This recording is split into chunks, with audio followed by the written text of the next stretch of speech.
E chegamos no terceiro filme da trilogia do medo, da Rua do Medo. Estamos falando do 1666. E será que essa trilogia fechou mesmo com chave de ouro?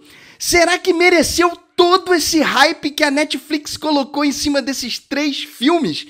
É isso que a gente vai ver no vídeo de hoje, depois da vinheta. Solta a vinheta aí, Brunão!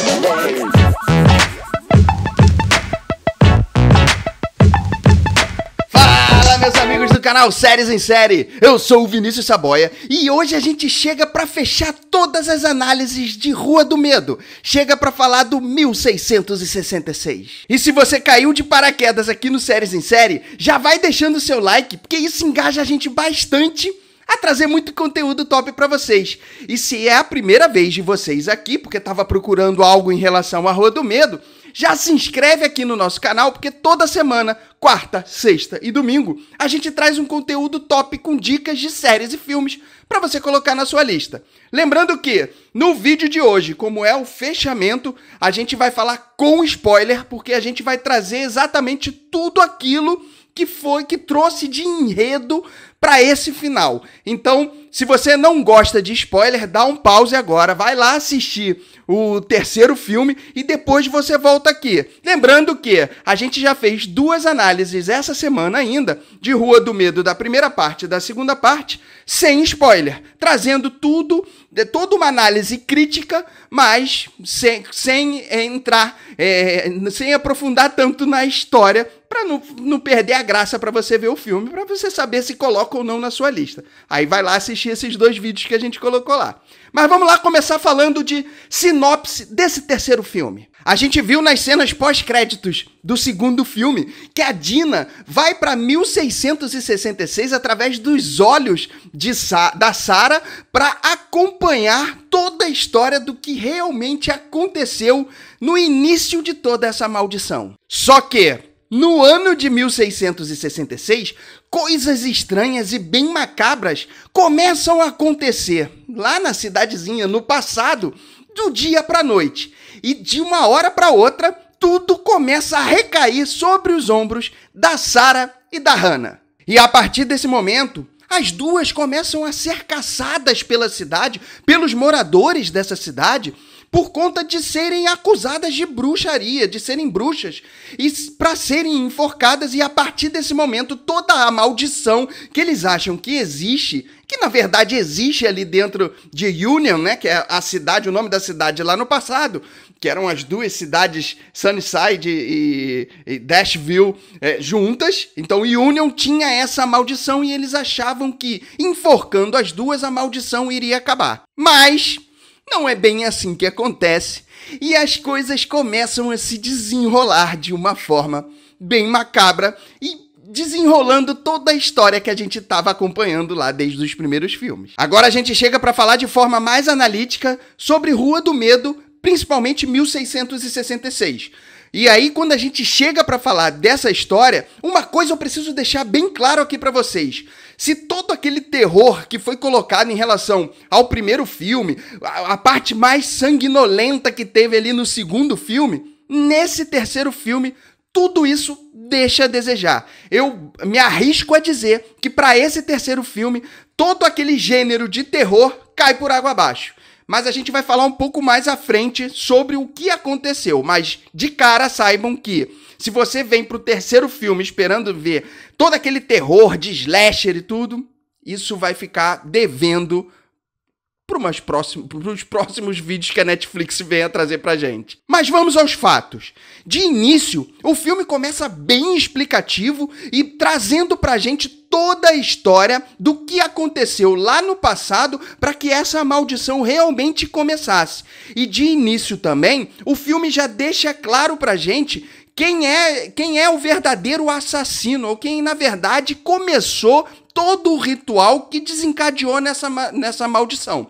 E aí, se a gente estava esperando alguém especificamente para ser esse vilão, na verdade ele traz que toda uma linhagem de uma família específica, dos Goods, passa a ser esses vilões durante o decorrer dos 300 e poucos anos que a história do filme se passa. A gente precisa deixar claro aqui que toda essa parte explicativa em relação à história é bem coerente com aquilo que a gente imaginava que iria acontecer. Então a história, a trama, o roteiro é muito bem desenhado, muito bem escrito. Só que toda essa primeira hora desse terceiro filme volta a ser monótona, devagar, como começou essa trilogia, aonde a gente esperava toda a ação, um assassino à solta, matando todo mundo de forma sanguinolenta. Não, volta a ser explicativa e realmente bem chato, bem devagar. E aí, falando das possibilidades em relação a essa história, a gente chega realmente nos filmes anteriores que a gente falou que a história se tornou bem previsível. E a gente chega no nome do vilão, especificamente nos tempos atuais, 1994, como sendo o Sheriff Goode, por conta de toda essa vinda da linhagem. Não se esperava que a maldição passaria por gerações de uma família. Eu até imaginei que ele era alguém lá do passado que, por conta da bruxaria, acabou vivendo todos esses anos, mas não. Era passando de geração em geração e chegando no Sheriff Goode, que era muito previsível por ser sempre uma pessoa que estava presente em todos os casos lá em 1994, em todas as mortes em 1994, aonde ele era presente ali. Mas a história se desenrolou, por mais que fosse clichê, se desenrolou bem escrita para chegar nesse final, nessa trama final, mas acabou sendo, sim, previsível. Não, a gente não tem o que falar. Até porque no filme 2 também ficou muito claro que a Sarah Fier não era a vilã da história. Alguma coisa tinha acontecido com ela que as pessoas acharam que ela era vilã e que toda a história realmente acontecia não só do vilão, acontecendo com o vilão, mas para ela também se mostrar não sendo a vilã. Ou seja, para ela limpar toda a barra dela em relação àquilo que ela foi condenada lá no passado de forma injusta.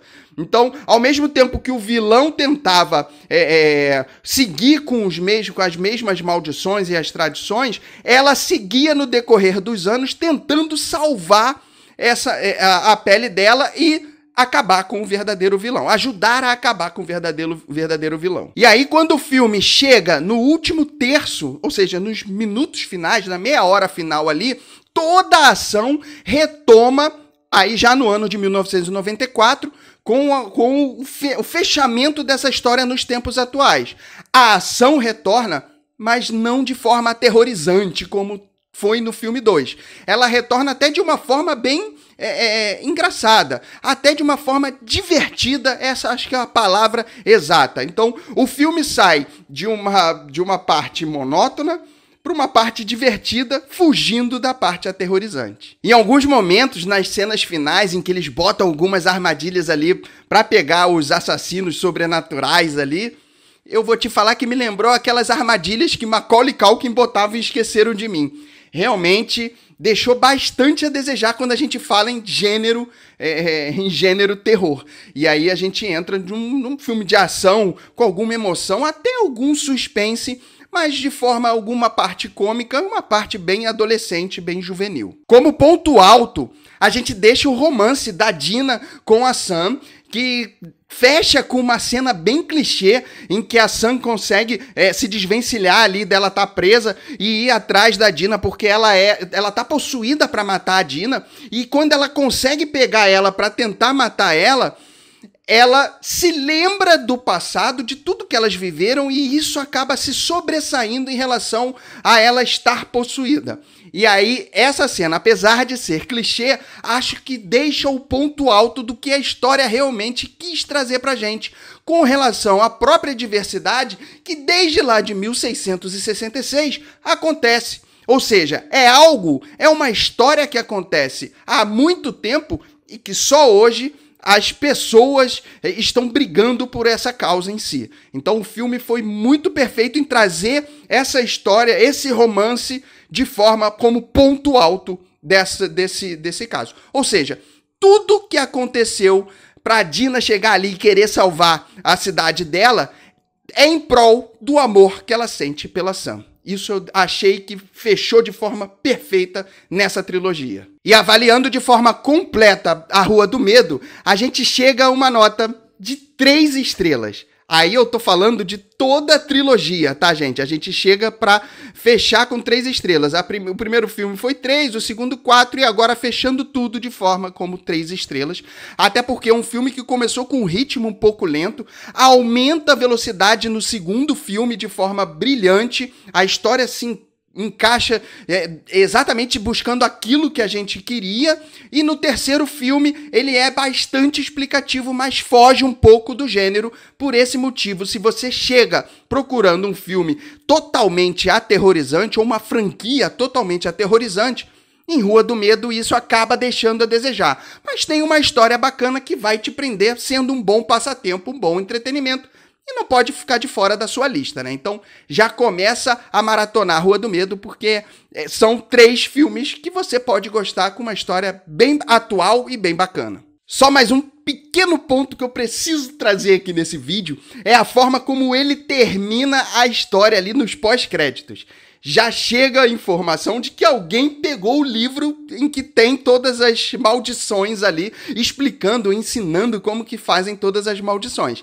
Então uma possibilidade de continuação fica no ar. Só que aí eu vou fazer um pedido para você, Netflix, ou para os diretores, escritores. Não continue essa história. Por favor, deixa ela terminar nesse ponto que finalizou com um certo hype, então isso aí já é um grande sucesso, porque a história realmente foi fraca, o terror não foi aquilo que a gente esperava, deixou um certo saudosismo por conta das referências e dos easter eggs, mas não precisa de continuação. Fecha por alto, não precisa ninguém pegar aquele livro, alguém pega aquele livro e enterra, porque essa história pode acabar por aí. Mas agora eu quero ouvir você.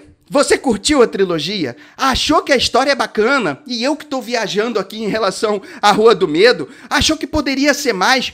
Quais são as suas percepções?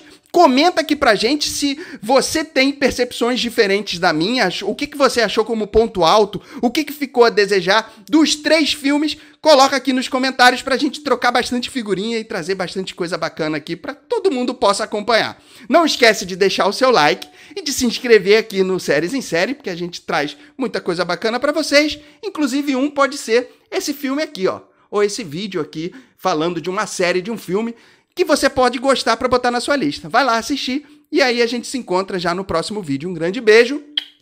Fui!